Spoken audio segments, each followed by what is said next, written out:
The allure of the Arctic, with its visions of polar bears playing on ice floes and the mesmerizing aurora borealis lighting up the sky, has danced in our dreams. However, if you've ever harbored hopes of packing your bags for Antarctica, I hate to be the bearer of bad news. Tourist flocks are not exactly lining up for expeditions to this icy wonderland. So, why the reluctance? Let's break it down. Antarctica sits in the southern hemisphere, right at the South Pole, surrounded by the Southern Ocean.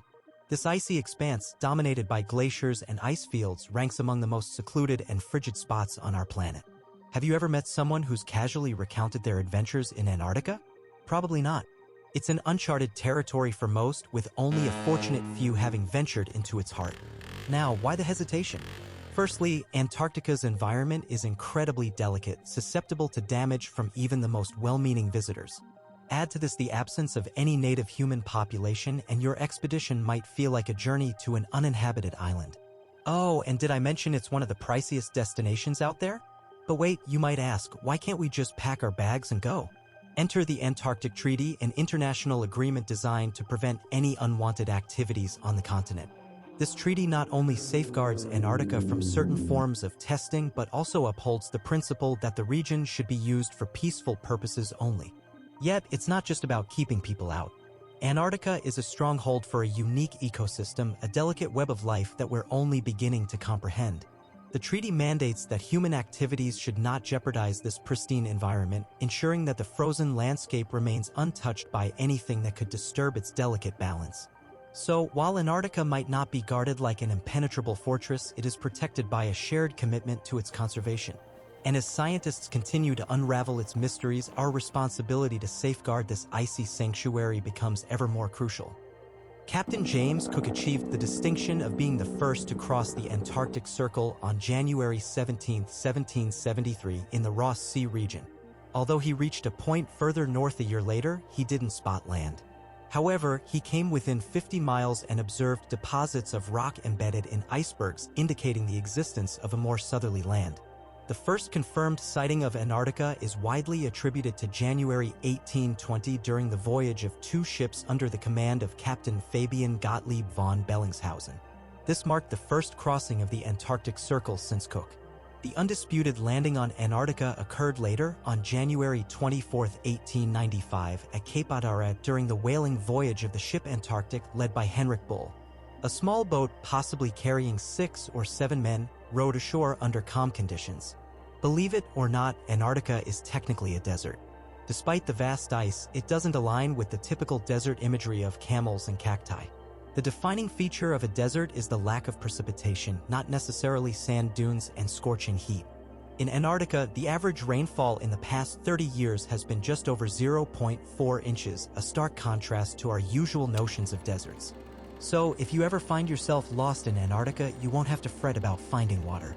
Instead, your concern should be more about staying warm in temperatures that could turn you into a human popsicle. It's not only one of the driest places on Earth, but also the coldest, windiest, and highest. Talk about being an overachiever. Now, let's tackle a quirky aspect of Antarctica, its peculiar time situation. Unlike the rest of the world, Antarctica doesn't adhere to a specific time zone. All lines of longitude converge at a single point at the South Pole, making it a bit perplexing when attempting to figure out the time. Scientists and researchers stationed in Antarctica usually adopt the time zone of the country they departed from. However, with stations from various parts of the world on the Antarctic Peninsula, coordination can get a bit tricky. Imagine the challenge of syncing schedules with neighboring countries without accidentally waking them up in the middle of their night. Considering the extreme cold, minimal sunlight, and powerful winds, one might assume that life in Antarctica would be scarce. However, life has found its way even in this frozen expanse. Home to billions of krill, Antarctica attracts a myriad of seals and penguins, showcasing a vibrant ecosystem. Penguins, with their cute appearance, are not just adorable but exceptional swimmers, forming precise huddles for warmth. Among them, the emperor penguin takes the crown as the largest species of penguin on Earth. Seals, with their furry bodies and unique songs, also thrive in the waters surrounding Antarctica. The real stars, though, are the whales, turning the Antarctic summer into a whale buffet as they feast on abundant krill.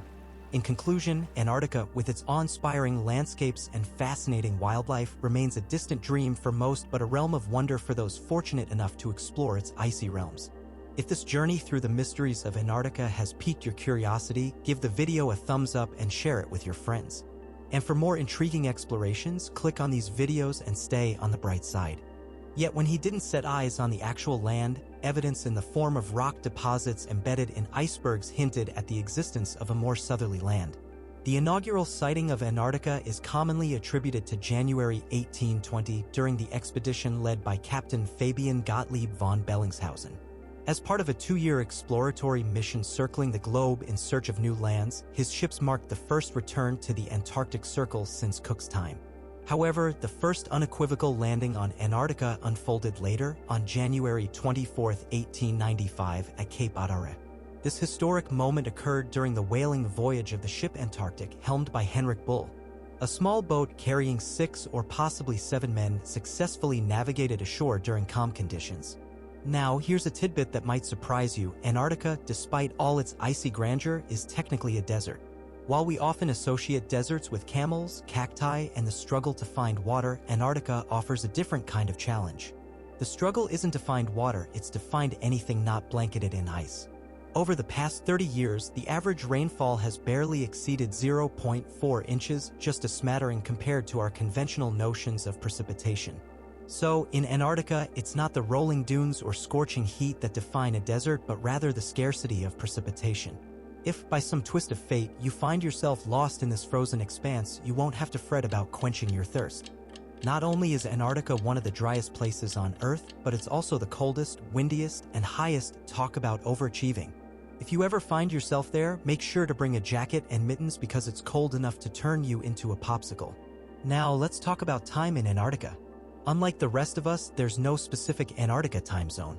All lines of longitude converge at a single point, the South Pole. Scientists and researchers usually stick to the time zone of the country they departed from.